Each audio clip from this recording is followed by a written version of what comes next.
Bonjour à tous, je suis Axel de Diplôme Réussi. Alors dans cette vidéo, je vais vous décortiquer les deux types de mémoire. Alors, faut savoir qu'il y a beaucoup d'étudiants qui utilisent en fait sans le savoir ces types de mémoire, mais là on va vraiment les détailler comme ça, vous allez pouvoir les mettre à profit de manière encore plus efficace qu'avant. Alors si vous souhaitez recevoir 3 règles d'or pour réussir vos examens ainsi que des vidéos conseils pour vous aider dans vos études, plus donc l'accès à la formation Diplôme Réussi, je mettrai un lien dans la description. Vous n'avez qu'à cliquer, renseigner votre email et donc vous recevrez tout ce contenu gratuitement par email. Alors, les deux types de mémoire, qu'est-ce que c'est? C'est qu'on a, lorsqu'on révise ou lorsqu'on apprend quelque chose, on a deux types de mémoire qui vont venir s'appliquer. Ce que j'appelle la mémoire flash ou la mémoire instantanée et la mémoire à long terme. La mémoire à long terme, qu'est-ce que c'est? Ça va être la mémoire que vous allez entraîner sur une longue période. Vous allez apprendre, par exemple, imaginons que vous lisez une feuille A. Cette feuille A, vous allez la lire le jour 1, le jour 7, le jour 10, le jour 30, le jour 50, le jour 60, vous allez stimuler votre mémoire à long terme puisque vous allez vous répéter une même action, c'est-à-dire vous allez apprendre la même chose à différents moments et sur le long terme. Donc ça va être votre mémoire à long terme. C'est la mémoire qui vous permet de garder des informations sur une longue période. Imaginons maintenant que vous ayez une personne qui est simplement lu pendant 10 minutes la feuille A uniquement un jour, lui il va stimuler sa mémoire flash, sa mémoire court terme. C'est-à-dire qu'il va le lire ses fiches le matin, il les sera jusqu'au soir, mais après, comme il n'aura pas fait son travail de relecture sur une longue période, et bah du coup, ces informations qu'il aura appris, il va les perdre plus facilement. Pour réussir un examen, il faut stimuler les deux mémoires. Stimuler uniquement la mémoire long terme, c'est bien, mais si vous n'utilisez pas la mémoire flash, c'est dommage. Si vous stimulez uniquement la mémoire flash le jour de l'examen, ça n'aura aucun sens non plus. Donc vraiment, il faut utiliser les deux types de mémoire tout simplement pour mettre toutes les chances de votre côté le jour de l'examen. Alors, la mémoire à long terme, prenons donc une petite courbe. Ça, c'est lorsque vous allez lire. Donc à chaque fois, là, c'est votre niveau. Ici, ça va être vraiment votre niveau de par cœur.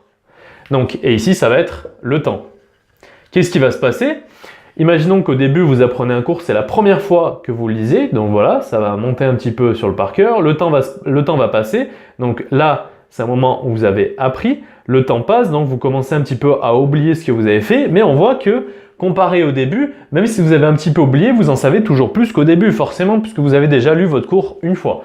Ensuite, un autre jour, vous allez de nouveau apprendre. Donc là, du coup, vous allez monter beaucoup plus haut, puisque vous allez solidifier votre première relecture. Ensuite, donc, vous n'allez arrêter d'y lire, donc vous allez perdre un petit peu de connaissances, mais on voit que pareil, ici, on est plus haut qu'ici, puisque forcément, on a déjà lu 2 fois notre cours. Donc, même si le temps passe, on est toujours plus haut qu'au début. Et ainsi de suite, jusqu'à l'apprendre vraiment par cœur. Donc là, c'est notre niveau de par cœur. Mais bien évidemment, même si vous le savez par cœur, donc imaginons qu'il vous ait fallu donc, 3 lectures sur le long terme, par exemple semaine 1, semaine 2, semaine 3, voire avec des intervalles plus longs. Donc, c'est bien. Mais lorsque vous allez être au niveau de par cœur, vous ne pouvez pas maintenir un niveau de par cœur sur une durée très très longue. Donc imaginons que là, ce soit des semaines. Donc là, votre niveau de par cœur va peut-être rester sur une semaine et ensuite il va chuter. Bien évidemment, plus vous relisez votre cours et plus votre niveau de par cœur chutera faiblement. C'est-à-dire que quelqu'un qui lit son cours une seule fois, bah, lui, son niveau de par cœur, il va tenir très peu de temps, il va chuter relativement vite. Par contre, si vous lisez énormément de fois votre cours, ensuite, ça va vraiment stagner. Vous allez perdre de moins en moins d'informations puisque du coup, vous aurez stimulé une mémoire à long terme.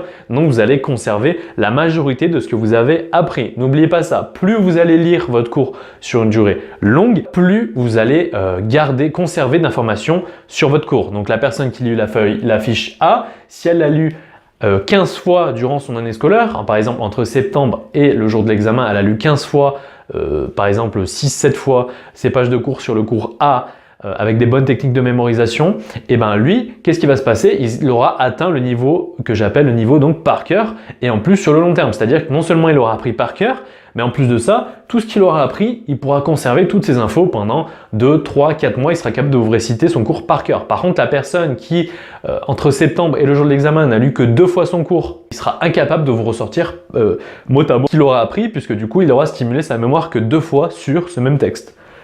Donc c'est vraiment important de comprendre cette mémoire à long terme. Comment elle se stimule? Donc ça sert à rien pour moi d'apprendre un cours, par exemple vous êtes en septembre, vous avez un cours, ça sert à rien de l'apprendre le lundi, le mardi, le mercredi, le jeudi, le vendredi, le samedi, le dimanche et ensuite de plus jamais y toucher. Parce que là, qu'est-ce qui va se passer? Vous n'aurez pas le temps de digérer les informations que vous avez lues. Vous n'aurez même pas le temps de digérer votre cours, que vous allez déjà le perdre. Donc là, si vous lisez, donc là ce sont des jours, le problème c'est que si vous lisez votre cours à chaque fois, qu'est-ce qui va se passer? Donc voilà, ça va un petit peu monter, mais du coup ça va retomber très rapidement parce que vous n'aurez à peine le temps de digérer les informations que vous avez lues, vous allez les relire, et en plus après, si vous arrêtez de le faire ça pendant quelques mois, vous allez tout perdre. Mieux vaut lire son cours à intervalles réguliers pour digérer les informations que vous allez apprendre. Et en plus de ça, si vous faites ça à intervalles réguliers, donc sur plusieurs mois ou semaines, imaginons que là cette fois ce sont des mois, si chaque mois vous apprenez, là au moins vous allez avoir une mémoire qui va beaucoup plus tenir parce que du coup vous allez vraiment faire ça sur le long terme. Donc là votre mémoire ne va pas chuter en quelques jours. C'est vraiment important de voir ça, d'avoir des bonnes techniques de mémorisation, apprendre bien son cours et en plus à ensuite espacer plus longuement possible. Après bien évidemment, si vous pouvez lire votre cours toutes les semaines et en plus de ça, toutes les semaines de chaque mois, c'est bien évidemment encore mieux que la personne qui va lire son cours une seule fois par mois. Mais quitte à choisir, si vous ne voulez lire votre cours que 10 fois, il vaut mieux le lire chaque mois que pendant 10 jours à la suite et ensuite ne plus jamais y toucher. Ensuite, la mémoire flash, qu'est-ce que c'est? Donc lorsque vous avez votre mémoire, imaginons que vous soyez au stade du par cœur, votre mémoire est là, donc forcément elle va rechuter un petit peu, c'est là que la mémoire flash va intervenir. Là, imaginons que ce soit le jour de l'examen. Qu'est-ce que vous allez faire? La personne qui ne va pas stimuler sa mémoire flash, il va être à ce niveau donc de mémoire. Maintenant, on va prendre l'exemple d'une personne qui va stimuler sa mémoire flash, et je répète, pour moi la mémoire flash, elle va être utile uniquement à la personne qui aura stimulé d'abord sa mémoire long terme. La mémoire flash, c'est quoi? Ça va être lire son cours ultra rapidement la veille, voire la veille et le jour de l'examen pour stimuler donc tout ce qu'il a appris sur long terme. Donc bien évidemment, cette mémoire flash, elle va se stimuler que si vous êtes sur les mêmes supports de révision que vous avez stimulé avec votre mémoire à long terme et si vous êtes sur des supports de révision clairs et synthétiques. Donc vous allez lire votre cours très rapidement et là, comme vous avez déjà votre mémoire à long terme, vous allez en fait raviver votre mémoire à long terme et là, vous allez rehausser votre niveau de par cœur qui aura peut-être un petit peu chuté et bien vous allez le maintenir. Donc là, c'est la personne qui n'a stimulé sa mémoire à long terme, donc c'est bien, mais par contre, elle n'a pas fait l'effort la veille et le jour de l'examen de stimuler sa mémoire à court terme, donc elle va être à ce niveau-là de par cœur. Par contre, vous, si vous avez stimulé votre mémoire à long terme et qu'en plus de ça, la veille et le jour de l'examen, vous allez lire votre cours, et bien du coup, vous allez pouvoir remonter à votre niveau de par cœur, juste en ravivant votre mémoire flash, votre mémoire court terme.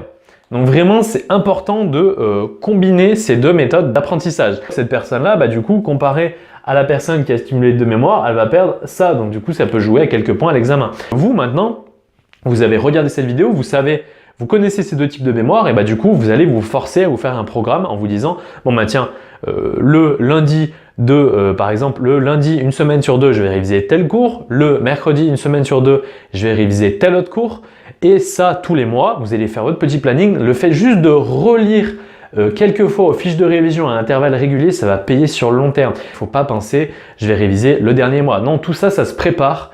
Et pour préparer votre dernier mois, il faut vraiment avoir tout stimulé, avoir fait des fiches de révision synthétiques, avoir stimulé votre mémoire à long terme, avoir fait des exercices, tout préparer vos supports de révision. Comme ça, le dernier mois, c'est là que votre mémoire flash va intervenir. Vous allez bombarder les sujets d'examen. Vous allez faire plein de sujets d'examen, plein de cas pratiques, plein d'exercices pour les matières techniques.